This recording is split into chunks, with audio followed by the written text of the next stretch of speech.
अमावस की रात और उस पर घनघोर बारिश के दौरान बीच बीच में कड़कती बिजली, बादलों की गर्जना माहौल को बेहद डरावना बना रही थी। लोग अपने अपने घरों में डरे सहमे बैठे थे।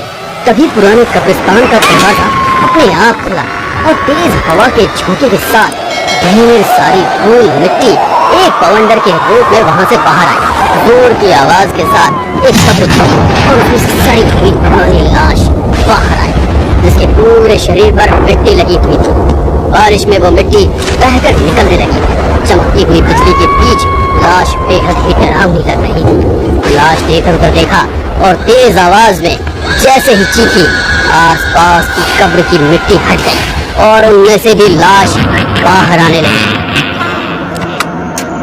यार क्या है, कितना अच्छा सीन चल रहा था। शैतान की आत्मा के बोलने पर पूरा कब्रिस्तान जाग चुका था। आगे देखने देना यार क्या होने वाला है। सारा दिन हॉरर मूवी देखता रहता है, कभी सोचा है यदि ये सब कुछ सच हो गया तो क्या होगा? अरे ये सब कुछ काल्पनिक बात है, कभी सच नहीं हो सकती। और तुम्हें अगर इन सब चीजों से डर लगता है तो मुझे तो एंजॉय करने दो। हाँ, मुझे डर लगता है क्योंकि मैं भूत प्रेत में यकीन करता हूँ और वो सारी बातें सच भी होती हैं। कहा जाता है ज्यादा उनकी दुनिया में दखल-अंदाजी की जाए तो वे नाराज हो जाते हैं। अगर भूत प्रेत सच में होते तो उन्हें बुलाने का तरीका तुझे पता होगा ना। वैसे भी मूवी में ये सब कुछ देखकर मन भर गया। असल जिंदगी में कुछ तूफानी हो तो मजा आ जाए। कहते हुए संजय ने दोबारा लैपटॉप ऑन करने की कोशिश की, मगर लैपटॉप ऑन नहीं हो रहा था। इससे क्या हुआ? अच्छी खासी मूवी चल तो रही थी। लैपटॉप को कुछ भी नहीं हुआ, उसे भी आराम की जरूरत है। सो जा, वैसे भी रात बहुत हो गई है। जतिन और संजय दोनों बचपन के दोस्त साथ साथ पढ़ाई करने के उद्देश्य से छोटे से गांव से निकलकर कानपुर में पीजी में साथ रह रहे थे। तभी हॉस्टल से वार्डन आई और खबर दी कि संजय की दादी की तबीयत खराब है, इसीलिए उसे गांव बुलाया है। यार मुझे गांव जाना होगा, मैं अभी निकलता हूँ। अब तो रात हो गई है और मेरे ख्याल से आखिरी बस भी निकल चुकी होगी। गांव कैसे पहुंचेगा? मैं किसी दोस्त की बाइक लेकर चला जाऊंगा। चल ठीक है, मैं भी आता हूँ। वैसे ही रात बहुत हो चुकी है, बड़े कुत्ते रो रहे हैं। ऐसा करते हैं अभी वापस पीजी चलते हैं, कल सुबह निकलेंगे। जब बिना मतलब की बकवास मत कर। 1 घंटे का सफर कर चुके हैं और 1 घंटे में गाँव पहुँच जाएंगे और अब तू चाहता है कि वापस पीजी चले? ये कैसे पॉसिबल है? मैं तो इसीलिए कह रहा हूँ कि अभी रास्ते में एक पुराना कब्रिस्तान भी पड़ने वाला है। गाँव वाले कहते हैं कि रात को 12 बजे के बाद उस कब्रिस्तान के बाहर से नहीं निकलना चाहिए क्योंकि वो कब्रिस्तान जाग जाता है। हॉरर मूवी मैं देखता हूँ और असर तेरे पर हो रहा है। बातें करते हुए दोनों बाइक से आगे बढ़ते जा रहे थे। तभी अचानक कब्रिस्तान के सामने कहीं से 2-3 कुत्ते लड़ते हुए सड़क पर आ गए। उन कुत्तों को बचाने के चक्कर में संजय की गाड़ी फिसल गई। संजय वहीं पर गिर गया, मगर पीछे बैठा हुआ जतिन थोड़ी दूर उछलकर गिर गया। उसके सिर पर गहरी चोट लगी थी, जिसके कारण वो बेहोश हो गया। संजय जतिन को होश में लाने की कोशिश करने लगा। तभी उसकी निगाह कब्रिस्तान के लगे हुए बोर्ड पर गई, जिस पर लिखा था, रात के वक्त इस कब्रिस्तान के सामने से ना गुजरे। उस बोर्ड को देखकर अब संजय को भी डर लगने लगा। यह जतिन, क्या हुआ तुझे? उठना, देख तूने किस जगह पर गिरा है। सामने ही कब्रिस्तान है, जल्दी चल यहाँ से। संजय के कहने पर अचानक से जतिन ने आंखें खोली और उसके सिर पर लगी चोट के कारण उसका खून बहते हुए पूरे चेहरे को लाल कर रहा था। जतिन के होश में आने के कारण संजय खुश हो गया, मगर उसने इस बात पर ध्यान नहीं दिया कि जतिन की आंखें पूरी तरह से सफेद है और एक टक देख रही है। उसकी पलक भी नहीं झपक रही। संजय ने तुरंत अपनी जेब से एक रुमाल निकाला और उसकी चोट पर बांधा और गाड़ी फुल स्पीड में चलाते हुए अपने गांव पहुंच गया। जतिन को उसके घर छोड़कर वो अपने घर आया और सो गया। अगले दिन बाहर के शोर शराबे से उसकी नींद खुली। उसकी माँ ने रोते हुए जतिन की मौत के बारे में बताया। संजय तुरंत अपनी जगह पर खड़ा हुआ। माँ, ये क्या बोल रही है? जतिन मर गया? कल तो वो मेरे साथ था, हम दोनों साथ ही में आए और अचानक ऐसे कैसे? वही तो समझ में नहीं आ रहा। जतिन के सर पर छोटी सी चोट लगी थी, मगर अगली सुबह जब वो जतिन को उठाने के लिए गई तो जतिन मरा हुआ था और लाश भी इस तरह अकड़ी हुई थी मानो उसे मरे हुए 7-8 घंटे हुए हो। सच बताना, वो चोट कैसे लगी थी? जतिन की मौत की बात सुनकर संजय अपने घर से भागता हुआ उसकी माँ उसे रोकने की कोशिश कर रही थी, लेकिन वो नहीं रुका। जैसे ही वो जतिन के घर पहुँचा, जतिन की लाश घर के आंगन में पड़ी। संजय के करीब आते ही अचानक जतिन ने आंखें खोली। ये देख आसपास बैठे हुए सभी लोग डर गए। संजय ने भी डरते हुए उसका हाथ छोड़ दिया तो जतिन उठकर बैठ गया और भारी आवाज में बोला, क्या हुआ संजय, तुम तो डर गए? कहकर जतिन फिर बेहोश हो गया, मगर उसकी आंखें अभी भी खुली हुई थी। लोग उसकी आंखें देखकर डर गए क्योंकि आंखों में काली पुतली थी ही नहीं। अरे ये कैसे मुमकिन है? पहले लड़का मर गया, फिर जिंदा होकर बातें करने लगा, फिर दोबारा ये सब कुछ। उसकी आंखों की पुतली कहाँ है? संजय, तुम और जतिन कल रात को साथ में ही आए थे ना? बताओ क्या हुआ है इसे? संजय को कुछ समझ नहीं आ रहा था। था कि वो क्या बता। तभी अचानक वहाँ एक तांत्रिक आया और जोर जोर से अपना चिमटा बजाने लगा। ये क्या बताएगा?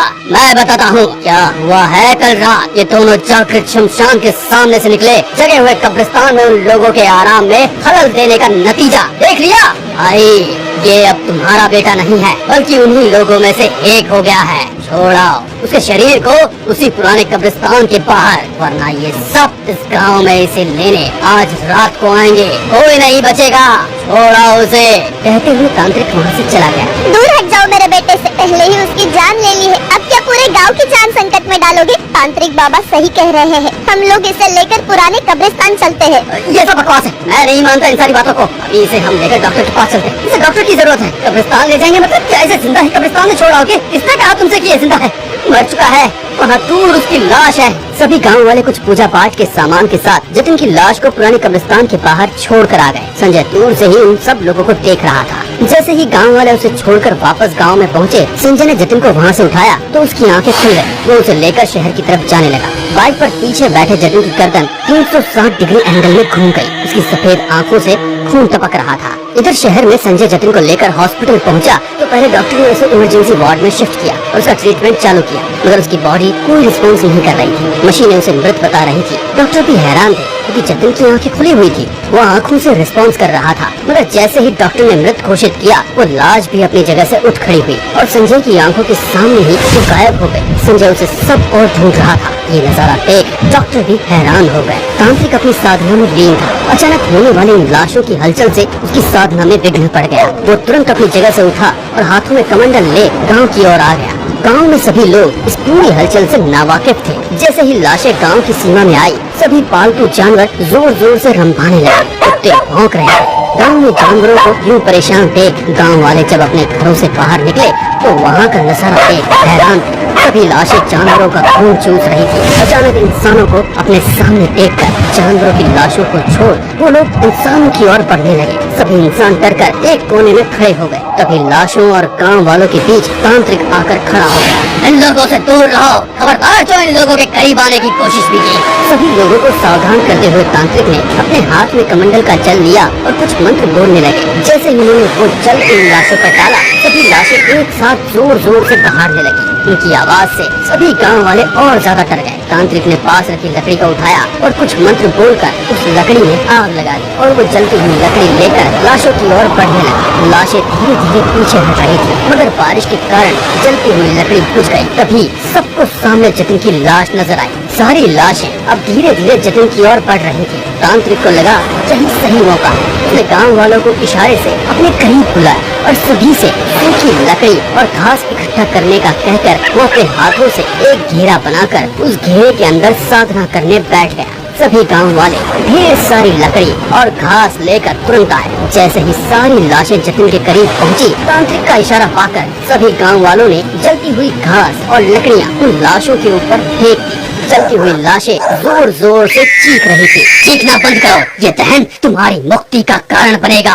कहते हुए तांत्रिक ने मंत्र चालू रखे और हर मंत्र के साथ एक एक लाश की मुक्ति हो रही थी। सभी की मुक्ति के बाद आसमान से होती बारिश अचानक से बंद हो गई। गांव वाले तांत्रिक के आसपास आकर बैठ गए। बाबा, आज आपके कारण इस गांव को पुराने कब्रिस्तान की दहशत से मुक्ति मिल गई। ये तो सब ऊपर वाले की मर्जी है। हम और तुम तो केवल उसके आदेश का पालन करते हैं। आज शायद इन लोगों की मुक्ति का ही दिन था, जो ऊपर वाले ने मुझे उसका निमित्त बना दिया। और ना पिछले कई सालों से मैं इन लोगों को मुक्त करने की कई कोशिश कर चुका हूँ। भगवान तुम गाँव वालों की रक्षा करे, कहकर तांत्रिक वहाँ से चला गया।